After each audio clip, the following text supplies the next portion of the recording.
Hello friends, welcome to my channel. இன்றைக்கி நம்ம வீடியோவில் பயனுள்ள வீட்டு குறிப்பு தாங்க உங்கள் கூட நான் ஷேர் பண்ணியிருக்கேன். வீடியோ ஃபுல்லுமே ஸ்கிப் பண்ணாமல் பாருங்கள். என்னுடைய சேனலுக்கு புதிய உறவுகள் நிறைய பேர் வந்திருக்கீங்க. ரொம்ப சந்தோஷமாக இருக்குது. எனக்கு சப்ஸ்கிரைப் பண்ணி சப்போர்ட் பண்ணுற அனைத்து நல்லுள்ளங்களுக்கும் மிக்க நன்றி தெரிவிச்சுக்கிறேன். வீடியோவை பார்க்குற நீங்கள் எந்தெந்த ஊர்லேருந்து பார்க்குறேன்னு ஒரு கமெண்ட் பாக்ஸில் கமெண்ட் போட்டிங்கன்னா இந்தந்த ஊர்லெலாம் எனக்கு உறவுகள் இருக்குதுன்னு எனக்கு சந்தோஷமாக இருக்கும். வாங்க வீடியோக்குள்ளே போகலாம்.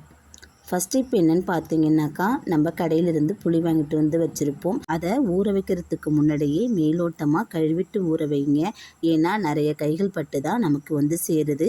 அதுக்கப்புறம் நம்ம குழம்புக்கு சேர்க்குற கல்லுப்பை இது கூடயே சேர்த்து ஊற வச்சுருங்க. முடிஞ்ச அளவுக்கு கல்லுப்பையே சேர்த்துப்போம் சாப்பாட்டில். ஏன் புளியோடு சேர்த்து ஊற வைக்க சொல்கிறேன்னாக்கா, அந்த கல்லுப்பில் இருக்கிற மண்ணும் கூட இந்த புளியை கரைக்கும் போது அடியில் போயிடும். கல்லுப்பை சேர்த்து கரைக்கும் போது புளியை ஈஸியாக நம்ம கரைச்சி எடுத்துடலாம்.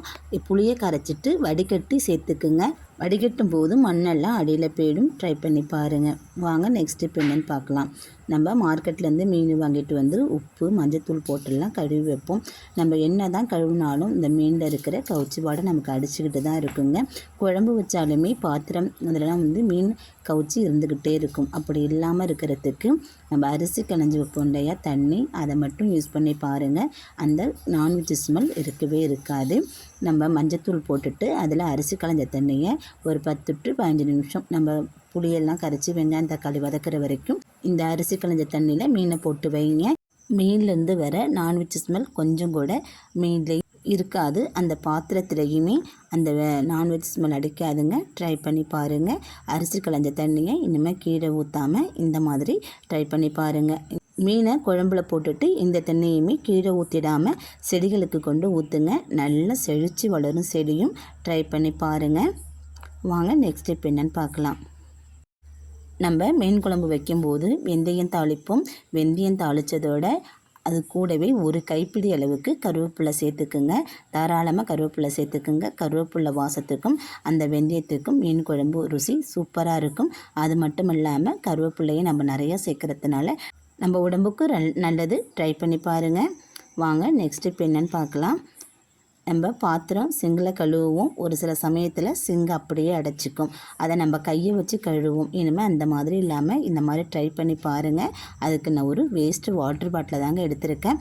இதுக்கு ரொம்ப அழுத்தமாக உள்ள வாட்டர் பாட்டில் எடுக்கக்கூடாது. சும்மா 1 லிட்டர் வாட்டர் பாட்டில் அந்த மாதிரி இருக்குது பார்த்திங்களா, அதை எடுத்துக்கணும். அப்போ தான் நம்ம வந்து சிங்கை க்ளீன் பண்ணுறதுக்கு ஈஸியாக இருக்கும். அந்த சிங்கு தண்ணி போகும் இல்லையா, அந்த ஹோல்ஸில் வச்சு இந்த வாட்டர் பாட்டிலை வச்சு நல்லா அமுத்தி விட வேண்டியதாங்க. அந்த ஏர் பபிள்ஸ் எல்லாமே அந்த வாட்டர் பாட்டிலில் இந்த மாதிரி வந்துடும். அப்போ அதில் அடைச்சிருக்கிற சின்ன சின்ன துகள் கூட இந்த வாட்டர் பாட்டில் வெளியேறி வந்துடுங்க. தண்ணி நமக்கு ஈஸியாக ரிமூவ் ஆகி வந்துடும். நம்ம கையை வச்சுட்டு அதை க்ளீன் பண்ண வேண்டிய அவசியம் இருக்காது. இந்த வாட்டர் பாட்டிலை மட்டுமே வச்சு அழுத்தி அழுத்தம் கொடுத்தாலே போதும். இருக்கிற அசடு எல்லாமே வெளியேறி தண்ணி சூப்பராக நமக்கு ஹோல்ஸ் வரியாக போயிடுங்க. கொஞ்சம் கூட அடைப்பே இருக்காது. பார்த்தாலே உங்களுக்கு தெரியும். நான் வேறு எதுவுமே செய்யலை.